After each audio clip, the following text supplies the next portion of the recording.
Cool. All right, Jordana, tell us about yourself. I am Jordana Zeldin. I am a sales coach and the founder of a little coaching consultancy called Spring Training. And Destiny and I have been kind of in touch over Messenger for a long time, and this is the first time we're actually meeting. So Awesome. yeah. Ange. Great. I'm Ang McManamon, VP of Sales at ProxyClick. ProxyClick's a visitor management system, and we've now entered the realm of just full people flow. So employees, visitors, contractors, delivery, and trying to get everybody back to the workplace safely.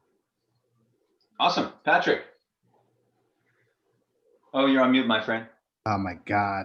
It's the first time I've done an intro. Hey, everybody. I don't know what I'm doing with technology. My name is Patrick Downs. I work at PandaDoc. I am their sales trainer, podcast host. Actually, we just purchased a podcast studio, so I will be like Joe Rogan-esque soon in a studio with guests live, which we're all going to get tested.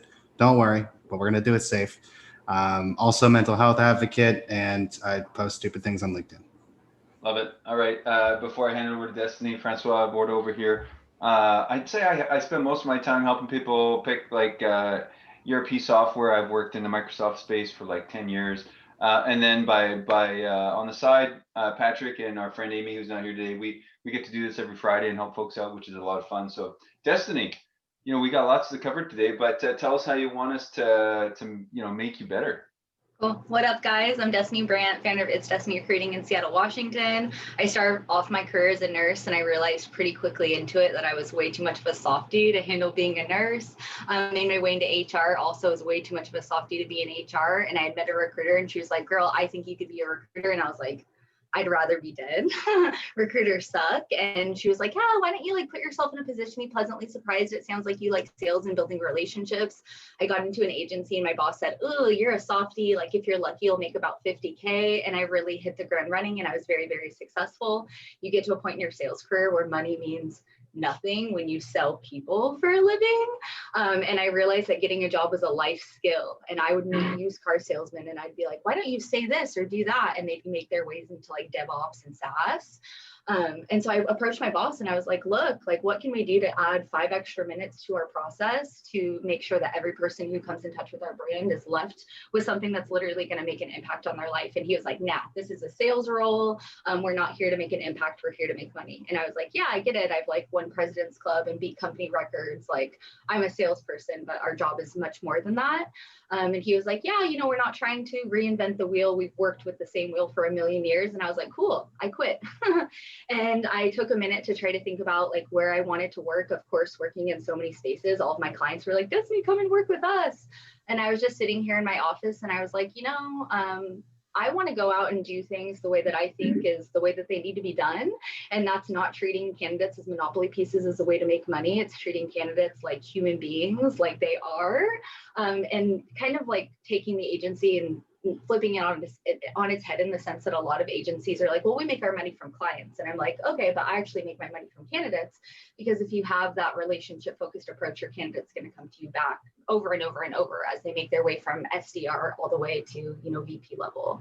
So I, was working here. I started hiring a lot of experienced recruiters, and I'm like, what's really on brand and on model for me is bringing minority women who didn't even have an opportunity to finish high school most of the time, who have babies in their hands, and teaching them a life skill of how to go out, build relationships with employers, and place their own candidates into that role. You see thousands of women every year fall for pyramid schemes, right? $99, we can get you signing it, it works.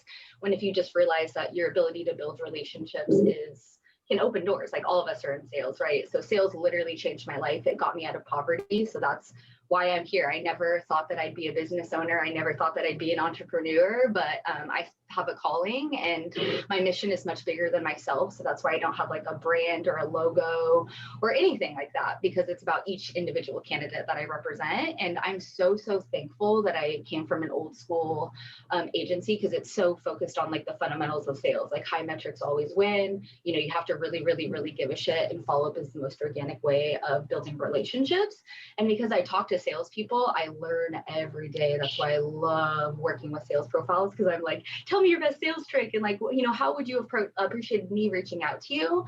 But when I started building a relationship with Patrick, and when I was on the call with Ben last week, I was like, wow, to have an opportunity to get in front of you guys, and for you just to tell me, like, we've all worked with recruiters, some we've loved, some we've hated, most of you have probably been outreached by recruiters. What could I implement into my daily, weekly, monthly process that's going to help me continue to develop market share and influence and build relationships with people like you guys? Awesome. Well, let's let, I don't want to mispronounce your name. Is it Mikalai? Mikalai, yes. Mikalai, sorry. Hello, everyone. Yeah. And do you mind doing a quick intro? Yeah, hello, everyone. My name is Mikalai. I'm working as a director for business development for AI drug discovery company called Biosymmetrics. And we work mostly with the hospital chains, big pharma, helping them with the analysis of clinical data and discovering ideas to do it, to bring new drugs to the market. Oh, interesting. I think the latest big deal was with the J&J, and actually we designed part of the COVID-19 vaccine trial. Cool. Awesome. Okay. So Destiny, I'm wondering if like, so I don't think this is not like a role play scenario or something. I think it's really more like, let's go around the room and like, people give you their feedback on like either the good or the bad and the ugly experiences they've had, right? Totally. So I don't know, Jordana, do you want to go first? Sure. I mean, I kind of I'm keen to hear from everyone else. I mean, I'm curious to know, Destiny, tell me a little bit more about this model where your clients are the candidate rather than the employer. Yeah. So early on into my career, like when you get outreached by a recruiter, it's always like, hey, I have this really amazing job you're in, and you're perfect for it, right? And usually you're restricted to like what's on your desk. And usually how normal agency works, especially at a full desk, is like my responsibility is to bring in new clients, and then my entire team brings those candidates into the role. And ultimately my goal is to fill my own candidate with my client, but sometimes that doesn't work out. So when I have this approach of like, hey, like you're in my niche, let's just have a conversation, let's just get to know each other. It's not that standard relationship where like, hey, I'm only working with outreach right now, or I'm only working on this one individual team at Amazon. I'm like, Jordana, like, what are your skills? What are your hopes? What are your dreams? What are your wishes? Where do you want to work? And then I go out and I build relationships with the companies and the dudes who are ultimately in charge of hiring you. And so instead of you being restricted, you get that kind of like red carpet service of, hey, let me work for you and be a walking, talking resume for you. And once I get that employer on the phone, I can be like, yeah, this is her, the vertical she's been in, this is her quota, this is what she's offering to you. What would it take for you to interview my candidate? Versus like, what would it take for you to sign a contract and like, let me sell you a hope and a dream of wish of being a recruiter. And then you end up getting in that job, and I do a lot of pro bono work. I would say 50% of the candidates that I place, I'm like, hey, I just want to place you there because it's a strategy. You're going to go in and be a badass. You're going to go in and be promoted. And guess what? When you're sitting at the table with all the dudes, you're going to be like, oh yeah, we need something that we haven't been able to find on our own. Maybe it's a diversity focus. You should call Destiny. So it's really that long game, big picture, like I want to be your recruiter for the rest of your career. And with a client, it's like, I want to eventually get the exclusive. I'm not trying to, replace your internal teams. I get that you have 20, 30, 40 of them and they're really good. I'm just trying to be an additional set of eyes on the market for you. And especially with possibly looking candidates, let's say with Patrick, for example, like a lot of the candidates I placed last year from DocuSign, right? And they're not necessarily adding Patrick or adding Alyssa or engaging with your internal recruiters, because that's a little bit weird. You guys are kind of competition. But if I'm the face and I'm like, hey, I have a candidate, sign my contract, like the candidate then knows that Patrick's serious and he feels more comfortable letting me, approach maybe a VP and get him an interview without him applying directly to the site. So it's just like having this approach of like, hey, I'm not restricted to your job or this chapter of your life right now. And I think I started building a lot of my credibility in Seattle because I would get like the weirdest people reaching out to me, like a CEO of like a huge gym. And I'd be like, okay, like I'm working with SaaS and DevOps companies right now, but come in and like, let me build a relationship with you. And then this guy ends up starting a new company. And instead of him even running an ad, he calls me. And I'm able to help him because he knows that I'm not just transactional, that I actually genuinely care about him as a human being. And it's sales, like salespeople are known in general for being transactional, but like recruiters are like the ideal profile for that. And when you make people feel like it's not just about this job and, I'm there to support you every stage of the process. Most of my candidates, I would say like almost 90% of the candidates I've placed in the last 2 years, before they even apply to a job or even entertain a move, they call me and they say, Destiny, what are you seeing on the market? What are the good places to hire? And so I try to offer the same service that I give to my candidates to my clients. And I think that's why I've been able to get into accounts that at least my boss and a lot of the staffing companies I've worked with are like, they'd never sign their contract. And it's like, well, maybe if you gave a shit. So typically what I'm hearing is like, typically if I'm a recruiter, I have like these roles to fill. And then when people come in, I kind of try and fit them in there almost. Right. Yeah. And you, like you said, you kind of done the opposite. You're like, I have these people, I want to go find the right roles for them. Yeah. And then instead of like approaching Patrick and saying, hey, like, I want to do staffing for you, sales is what I do, I say, I have a girl, Michelle Mallory, who's #2 at DocuSign doing this vertical. What would it take for you to interview Michelle? And then by building that street cred, because Michelle speaks for herself, her metrics, her accomplishment, her resume, that gets Patrick to say, normally I wouldn't work with a recruiter because we have a pretty good team, but for Destiny, I'd be open to it. And then slowly you just do classic account management of expanding that account until eventually they're like, wow, we consider you a member of our team. And Destiny, what levels do you specialize in? Sales is really my bread and butter, like anything from SDR to enterprise AE. But I've placed a lot of executive leadership in both marketing and sales as well. And SaaS is the vertical. SaaS mostly, yeah. SaaS is like really my ideal vertical, but building materials as well. You'd be surprised at how many people make $200,000 a year salary selling asphalt on the side of the street. So with COVID, because like I looked at all my enterprise clients, pay scale, outreach, they're letting people go in huge numbers, right? They're like, oh, we need to let people go, like apply later in the future. So I was looking at the market and I was like, well, what spaces are really hot right now? And it was like building materials, manufacturing, mortgage. So I made a little bit of a pivot just out of sheer survival, but I'm glad because that's, part of being in sales is your ability to adapt, I guess. So what would you say, like, go ahead, Jordana. Well, I was just going to say, who pays you? Is it the employer? The client. Yeah, the client pays. Yeah. Cool. What were you going to say, Francois? Sorry. I guess I'm curious, like, it sounds like you've got a really good model, but I think in the email to the group, one of your things was, trying to convince the end customers that it's maybe worth working with you. Like, how are you reaching out to them? Like, typically, if there's kind of an account you're trying to break into, how are you doing that? Yeah, I used to do get buddy with peers first and then go to the sales manager because they see the most pain and then go to the CEO. But now I flipped it on the top and I go straight to the CEO and I do the top to the bottom approach. And then I just try to do a 3-touch method for every single person that I touch. And I try to really avoid touching multiple people at the same company, even in the same week. Because I want Patrick, when I reach out to him, to be like, Patrick's my dude, you're the only one. Because people talk. Like, if you're close with people on your team, like Patrick's going to talk to Troy and like eventually they're going to be, look at this copy and paste bullshit that Destiny sent me. It doesn't matter how much time I spent. Eventually word's going to get out. So I try to, make them know me just by being like, hey, like if I add you on LinkedIn, I'll try to leave you a voicemail. I'll try to send you like a video message. I reduce a lot of typing these days just because it takes a lot of time when you're an entrepreneur, but like people don't want text. Everyone gets text from recruiters. So I'm trying to just not be transactional and just be like, hey, like, and go in with a candidate all the time, which is kind of classic. You never just come in with, hey, Ange, I'd love to help you with my services. You come in with, hey, Ange, I think this person could help you.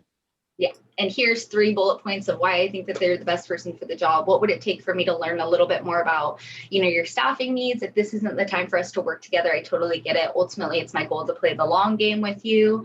But if you happen to need some additional help and additional set of eyes on the market, I'd love to do a quick call with you on Monday if that works for your schedule. And we can start talking about profiles and maybe even get someone scheduled on the call.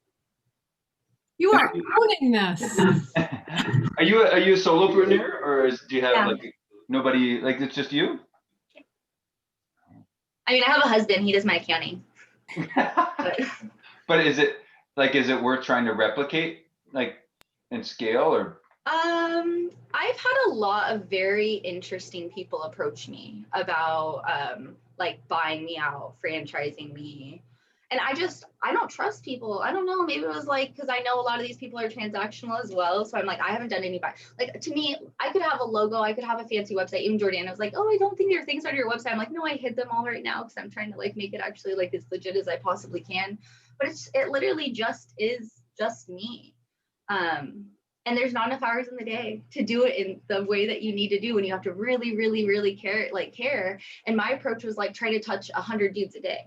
And it's like, no, because like, I want Patrick to feel like he's my dude. Like I have actually this list, and these are the only people I really try to build relationships with. And like, Patrick, you're actually on this list. And I actually put it away because I got some weird vibes from some of these people, I'll be honest, over the last few weeks. Because I just care about people so much, to be honest. I'm more of a relationship person than I am a business person between all of you guys. But I like try to have high impact, not like I'll sign any account who's willing to sign, because especially when you have a diversity and inclusion aspect, like I need to make sure that these companies are offering inclusive cultures. I need to make sure that, you know, my candidates aren't going to come back to me and say, wow, you like, you know, individually approached me because I was a woman in SaaS and you sent me to a company that, you know, disrespects me or makes me feel some sort of way. So I'm very, I don't care about a brand because my mission is bigger than a brand, but I'm also very careful with the brand because I'm dealing with people. I'm not selling a product or a service. Like these are human beings. And getting a job is a life skill, but it's also so tied to your identity. And every day I talk to people. I just divorced one of my largest enterprise clients yesterday because every day I talk to people and they're like, yeah, like they told me I'm 7 years coming out of Salesforce, 200% a quota with a letter of recommendation from my VP. And I was told in a final interview that I just didn't have the grit for the job. And I'm like, okay, well, if this one company doesn't want to do business with me, maybe next week Gong will say, well, if you did recruiting for them and you had success over there, we'd love to see the same level of candidates. So I'm not against turning down business to make sure that, because there's a million businesses out there. You've talked to a million entrepreneurs, a million salespeople. I think that people buy from me, and I think that candidates approach me and work with me when they have never worked with recruiters before because they know that my ethics are higher than like, I left my high paying job to be a poor entrepreneur, to be in this space. Like it is bigger than just the contract. And that's why I'm like, cool, you don't want to sign my contract, you don't want to work with me right now, you don't have a bandwidth, here's the easiest out in the world because I'm going to just build a relationship with you. And that's why like I get into these companies because a lot of times like I'll hire 10 SDRs. I'll be like, I'll find you all 10 SDR women. I'll give you a 6-month guarantee, but then you signed an exclusive with me because I know you're not finding this on your own, because I listen to people. People trust me enough to tell me, yeah, my company doesn't have any initiatives. Like the biggest companies out there, their ideas of diversifying their teams are, we're going to put on a $200,000 event and tell Black people and women to show up. They're not. Women are already not being respected. Black people are already not being respected. They come to me because they know that I'm going to have a pretty thorough vetting process.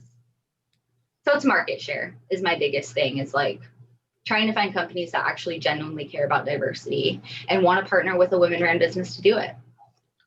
I feel like the like the bar, I don't want to say the bar is low, but like I think you're like above and beyond what the experience I've had. So the experience I always have is like these rando emails or LinkedIn messages that basically say, I saw this with, I don't know how they found it, some random technology I've worked with 10 years ago, and I think you'd be a great fit. So it's like, you know, this is kind of my, I hate to say it, but like experience or expectation.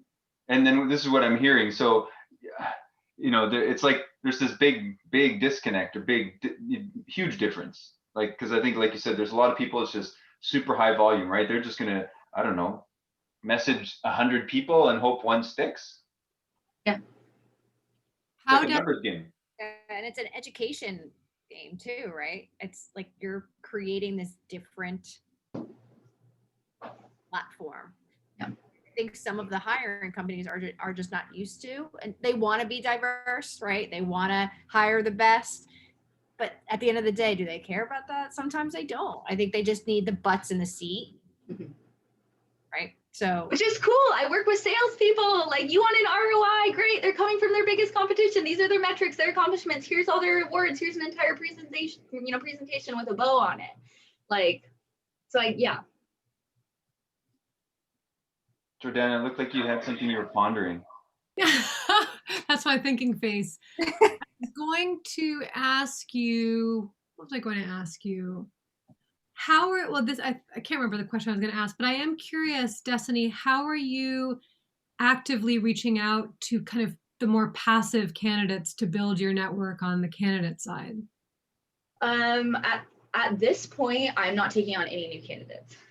You know, this is recorded. I always am. If you're sexy, please write me immediately. But I just have such a hefty pipeline because when I started this business at first, I was trying to decide like my non-compete was going. A lot of my clients were like, well, let's get our attorneys and get you out of your non-compete. And I was like, oh, no, I don't want to do this. I want to take some actual time. So I spent like the first 3 months of my business. I didn't do a single cold call. I didn't sign a single client, didn't anything. I just built my candidate pipeline because it's one thing to come in with it. Like recruiters do a dream and a hope and an idea, and I can find you candidates. And it's another thing to have an employer on the phone and say, oh, who do you need? Okay, like literally give me a minute. Let me pull up my system. And then I'm like, oh, okay, like what's the ideal company? Okay, what about someone like this? And they're like, oh, that's exactly what I'm looking for. And that's why a lot of like, once I have someone on the phone, it's a one and close because I start getting the account. I'm like, okay, like, let me assume this is what you like. This is what you don't like. What's missing for you?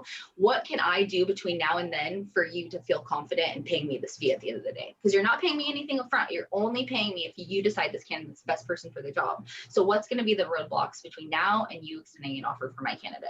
And they'll say, find me someone with this very niche exact thing. And it's like, if you can, you know, there's thousands of tech recruiters out here who spend months and months and months trying to find a purple squirrel. So when it comes to sales, between my pipeline and just asking open-ended questions to think the way the client on the other end of the phone has, most of the time they have a recruiter and they're like, yeah, Destiny, I'll be honest, like Alyssa has sent me 15 SDRs. They're really, really great, you know, until the very end. And then we just find out that, you know, their references don't check out, this or that. I'm like, well, what if I do that all in the back end for you? How about I talk to 40 people? I pick my top 5. I do references. I do everything that you need. I send it all to you so that you know before you even pick up the phone with this person that they're 100% pre-qualified. And then I can even expand on other things on that end because I'm like, well, what if I helped you with this, that from an HR perspective? And I'll have clients who end up paying me just to give them scripts to use for their internal team so that you make sure that there's more vetting. But then you have an internal recruiter. Most internal recruiters make 50 to 80 on a base minimum plus a bonus. What is that person's time worth to go and find? Because you have to talk to, for like a strong salesperson, a SaaS AE, I have to talk to 10 people to find like my top 2 that I'm like, oh yeah, this person is going to get hired. And to interview 10 people and pre-qualify them, that's 10, 12, 15 hours taken from your internal team. To have them now add an additional hat on their head and say, go find Black women in SaaS in New York that don't exist because they're not in the room, and you're not incentivizing them to do that, it's literally never going to happen. And I have so many internal recruiter friends that I know this. So I'll try to build relationships with recruiters, find the pain points internally first, and then I use those pain points against their bosses. Because I'm curious, like why are you typically talking to someone like if you built a relationship?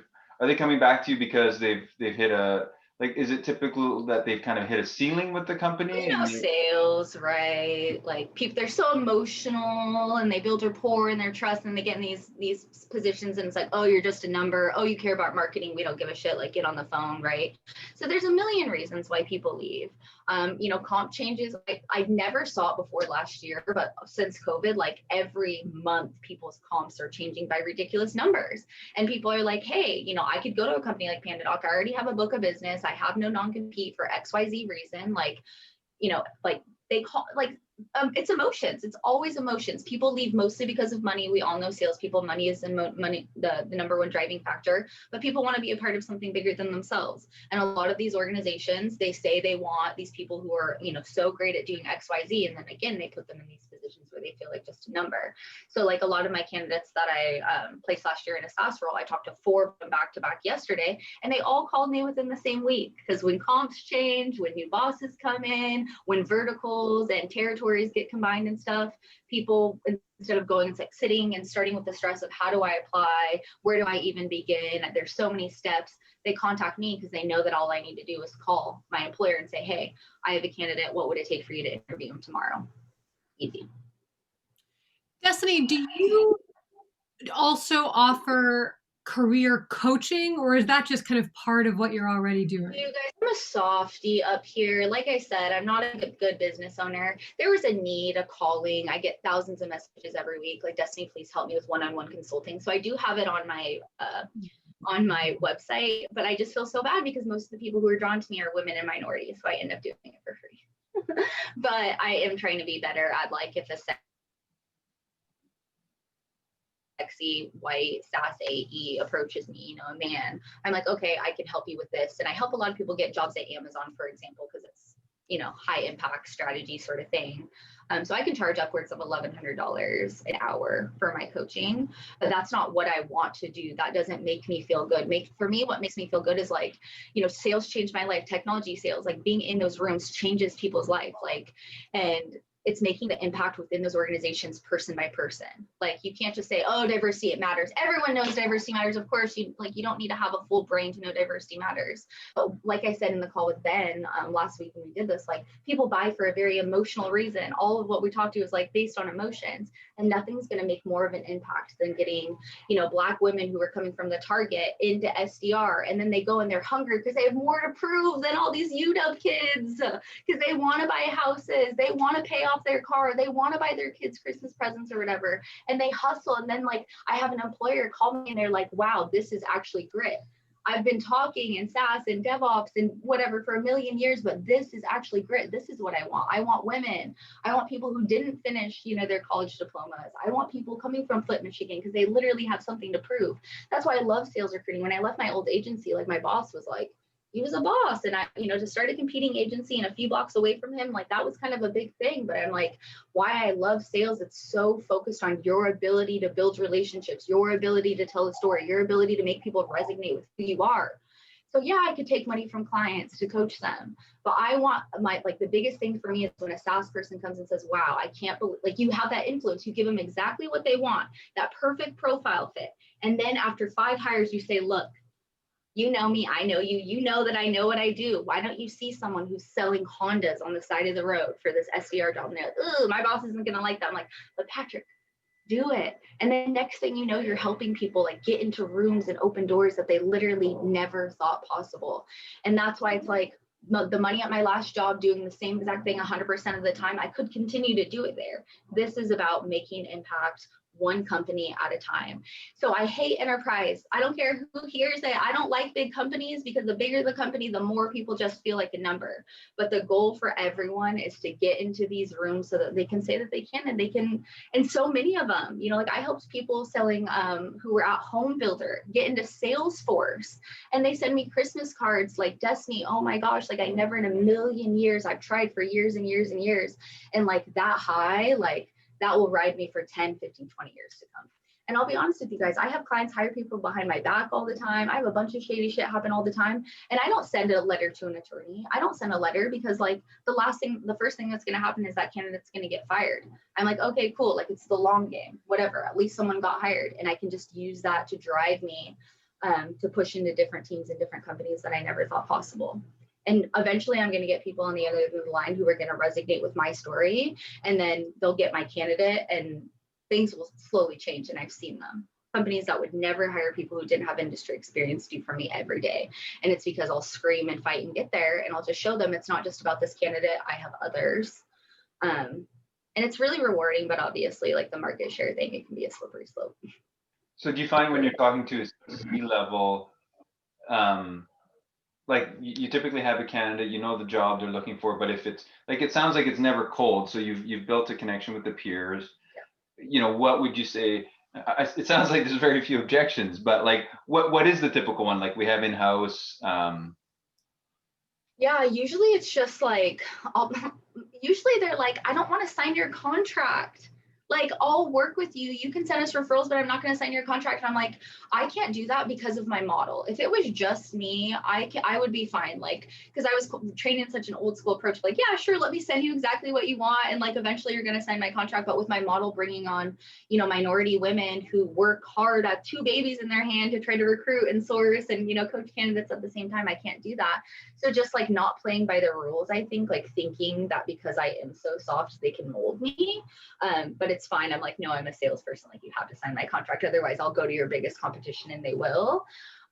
Or just getting people to like actually just do what they say that they're going to do. Like, go through the process with candidates, like actually hire people. And these are like mostly mid-sized to big companies. You know, they'll say, oh, well, you know, we'll get you through the pipeline, and then we'll keep you hot for a few months until my contract expires, and then they'll go and hire them. So I don't know if I just need a stronger contract, because people like believe in it for the most part, but actually following through on their end of the bargain has just been a little bit difficult, which is why I wanted you guys as like your personal insights of what could potentially be going on the background that's making people feel like, what is it, just COVID? Like it's not worth the fee. Like if you've already found someone that you like. That's a good question. I don't know. Mikalai, I'm curious. It's your first time on. Have you used a recruiter? What's your experience with recruiting? We didn't, and I tried when I was changing companies. I tried working with a recruiter, and I think in science it's just difficult because unless they're very knowledgeable what they offer, you know, it's not great. And I think for the companies, like with my previous companies, we would only hire directly out of college. That was just like our thing, right? In Massachusetts, they have this program where the Massachusetts government would pay for the summer for the intern, and we would just like get 2 or 3, right? And we would hire 1 or 2 every year. Just like this is the way we would grow, but we were growing very slowly. Here, at this company, we are just, you know, we need a lot of data scientists, and you know, you just put it on your website, and we are running campaigns with our marketing, and so like there are a ton of visitors on our website. So I think it's not so difficult. And then we just like hired like 5 people in the last months just by going to the competitors. So You know, it's which had to shut down. So Yeah. Go ahead, Jordana. I was just going to say, I think you're in a really interesting spot with the way that you are positioning your commitment to diversity and inclusion. I worked for a tech company called Artsy years ago, and it was basically all white. And you know, they tried and talked about the idea of diversification, but we're pretty clear that like the candidates just weren't there. And I think about organizations like SV Academy with a similar mission, Borrow, you, and I think that, and I don't know recruiting, so I feel like I'm speaking a little bit out of turn, but my sense is that although maybe they're having to focus on them more because society is paying so much more attention, but I think that can be a bit of a lazy part of your kind of typical status quo recruiting in SaaS. So to have someone on the outside with their ear to the ground, building a network of non-traditional candidates, non-college graduates, is really compelling. So those are my thoughts there. Do you guys think that I should just be, you know, because being a salesperson and being an entrepreneur, I'm like, okay, every moment of my day needs to be selling, and like, you know, like always following my process of follow-up and building new relationships. And because I think all of us are friends on LinkedIn, should I step away from my comfort zones, be spending more time then doing more videos on LinkedIn, more education, more building my network? Like, is that kind of like the story? Do you think that would be a higher impact, or just do the old school way that we've all been doing and all use of just like? Well, I think Mikalai brought up an interesting point that, you know, in his industry, he's found, you know, and I'm sure there are recruiters that know that space really well, but you've worked in the space that you're selling candidates into. I think that's huge because, it's been a long time since I've worked with a recruiter, but you can tell sometimes they don't know, right? There's like bullet points and they're like, oh, you do this, right? And you're like, yeah, I do that, but they have no idea. So, I mean, how can you sell to someone if you don't even know what that role is supposed to be like? And then how can you even vet a candidate? Yeah. So I don't take Yeah, anything technical.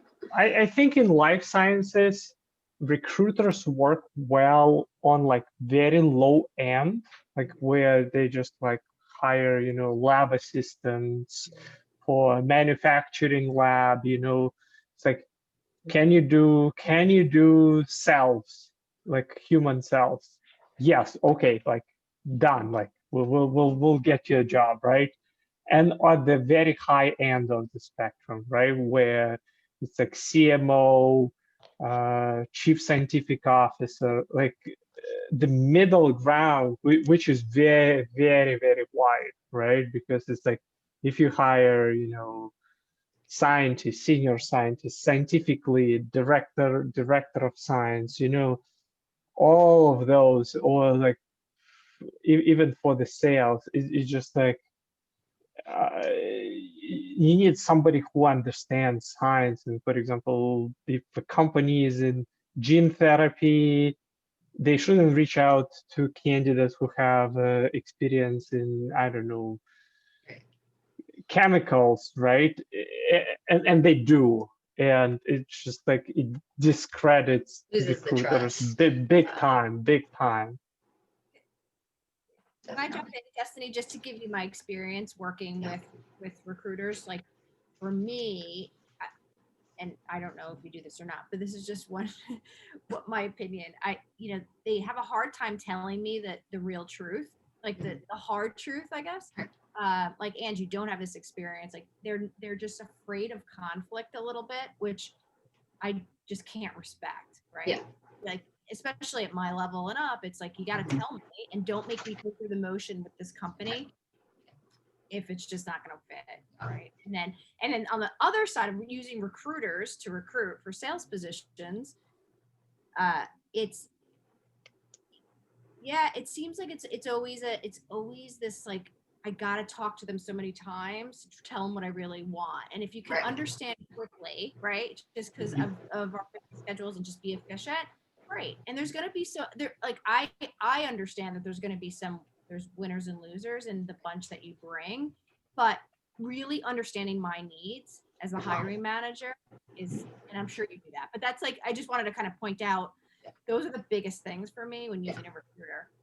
I always tell my my recruiters, or my my partnership managers, the biggest mistake that you can ever make is be an order taker as a recruiter. No problem. Yeah, we can do that. Like, be a career counselor. Like, they're going to respect you. That's how you get street cred. It's like, this is what I'm seeing in the market. And that's what I told the enterprise client in New York. I was like, these women don't even exist. This is not a thing.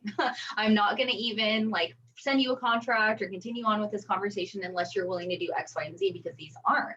And maybe they come back to me and they say, okay, well, what do we need to do from a marketing initiative to find these women within these rooms? And then I can help, and then I can be a walking, talking billboard. But for me, I have so much outreach directly that just calls me that my time isn't worth, or ruining the relationship isn't worth it. I had a client the other day that I talked to, and they were in cybersecurity, and they're like, Destiny, do you know what this is? And I laughed, and I said, I have no idea what that is at all. And she's like, I'm glad, because we're inventing it. And one of your competitions just said, yeah, we knew that. And I got the contract with her because I was just real and vulnerable. And that's what they want from sales. You think about the sales profile. What makes a great salesperson? Obviously, all the metrics, but their humanness. How real are they?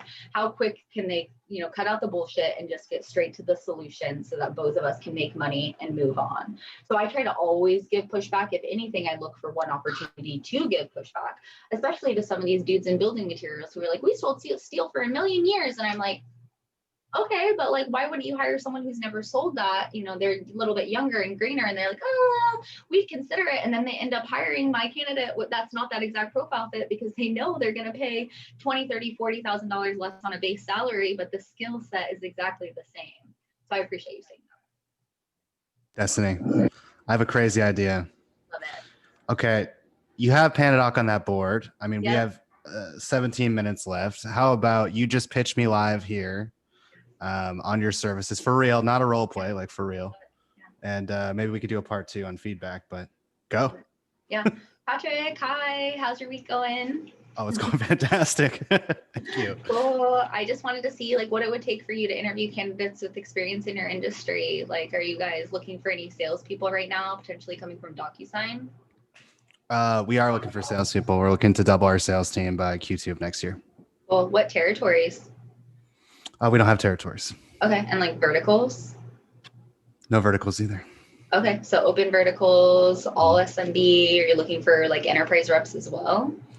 Yeah, we have everything split up by company size. So we have transactional, commercial, enterprise. Okay. Those are our different company segments. Great. Are you getting a lot of people apply to your site, I assume?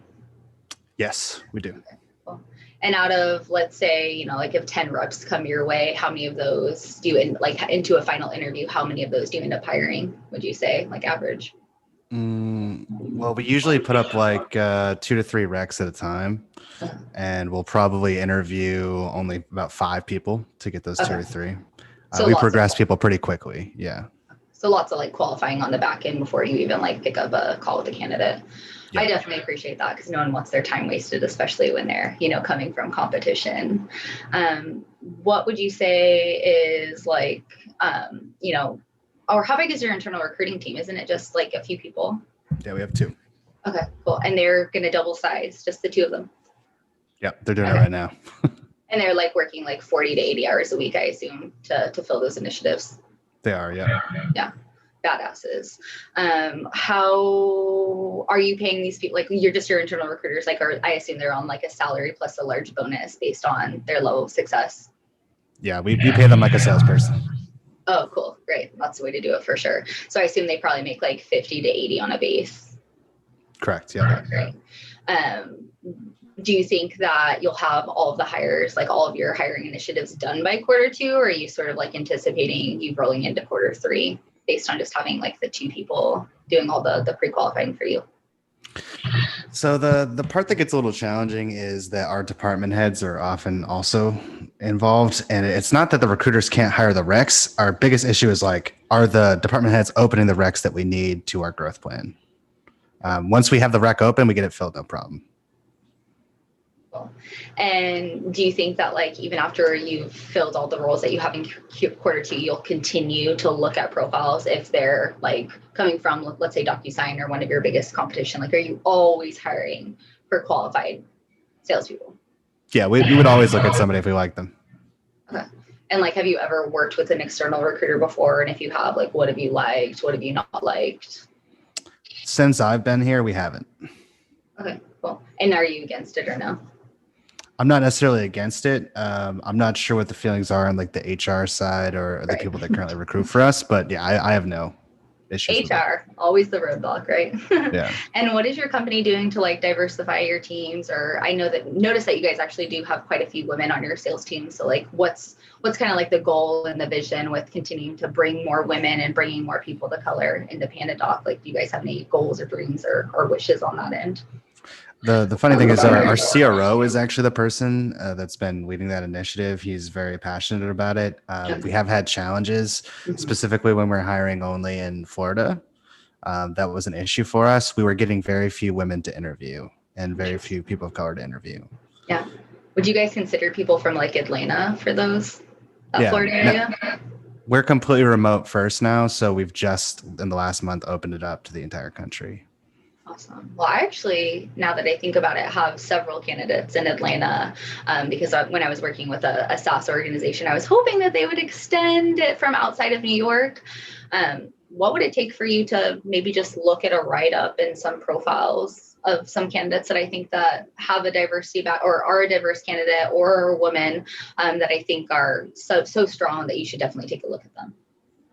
I think my CRO would want to see that. Yeah. Is it okay if I send you an email and you can maybe forward it over to him to take a look, and then I can check out, follow up with him on my own? Because obviously him and I are thinking the same way. We give a shit about diversity. We care about bringing women, and he probably makes as a CRO, let's say 1 to 150 on a base minimum. What is his time actually worth doing some of these day-to-day small task initiatives? He can be more of the big picture guy. With me, your internal recruiter, maybe we can find an opportunity for us to all work together, and it's free to review resumes, free for you to interview our referrals, and you only pay me anything at the end of the day. So just me sending over a resume and a write-up of why I think this person would be a good culture fit and give you a quick return on your investment. Maybe you wouldn't mind looking at that. No, I'd be open to it. Well, I think that it just starts with that, right? Maybe I'm too soft on it, but I'm once you see it, it's all the proof is in the pudding. The write-ups are so strong of this is why this person is sexy. I don't work with anyone that I don't love as a candidate. And so it shows in the writing, and it's you either see the value in it or you don't. And then I would just continue to try to build a relationship with you.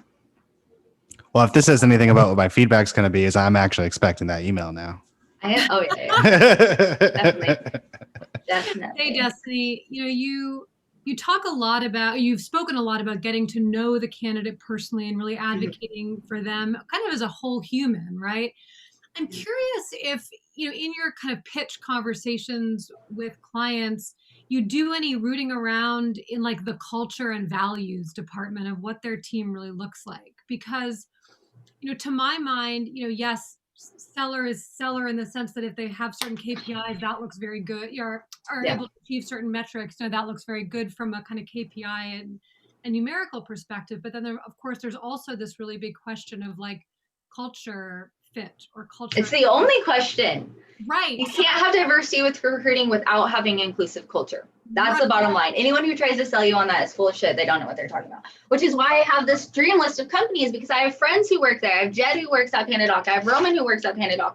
All dudes that have told me this is an inclusive culture. This is a company that cares. So I only approach companies that I have data that supports that they're not legitimate. I take companies off of this list all the time. I just took Gravy off of that list because I found out that they do not create inclusive cultures. So I'm not going to waste my time, and I'm not going to waste my candidates' time by sending candidates that are sending people to companies that I don't already know. But some of the questions that I do a lot of research on the front end, Glassdoor reviews will tell you a lot about inclusive culture, straight up. Obviously, most people who are disgruntled are the ones that write Glassdoor reviews, but if you can get into the meats of it and read it and take your opinions out, you can get a basic idea. When I look at an enterprise client, my first step is I try to recruit people out of there. If I try to recruit people out of there and everyone's saying, no, I love my job, I love my boss, I love the culture, I love the environment, nothing's going to be that's the most proof there, especially if I have more money. You're going, I've tried to recruit Jed to an AE. He won't leave. He's PandaDoc. They continue to invest in me. They continue to care about me. And I'm like, Jed, I see you. You're amazing. And he's like, no. So I'm like, okay. If you're an SDR who's looking at that point in your career where you're trying to build something and you're saying what I have here, then I need to see that. So that's why I talk to as many people as I can that are a profile fit, even if I don't have a position for them, because I ask, where have you been interviewing? What did you like? What did you not like? What companies are your friends and people within your group telling you to apply to? What companies in your group are your people within your tribe telling you to avoid? And especially when you have people coming from some of these big companies, they give you a lot of transparency into those cultures as well. So I see, and then I want to hear from everyone else, but I see a real opportunity for you in your discovery to not only dig into aspects of, kind of company values and culture, but before simply saying, great, I have some candidates, can I send them to you? Say, I wanted to share a little bit with you about what might make me different from a lot of other recruiters who are banging down your door too. And for me, it's that I really get to know the full human being on the others, and start to build, because you've talked about today how it's not a transaction, right? It's so much more than that. And I think there's room for that spirit and even that pacing to show itself in your discovery process with, a prospective client like Patrick. I agree with Jordana because at the end of the day, I really like how you asked all the right questions and you drilled when Patrick was just well, and with every question, he was just he was doubting himself if they are doing the right thing, right?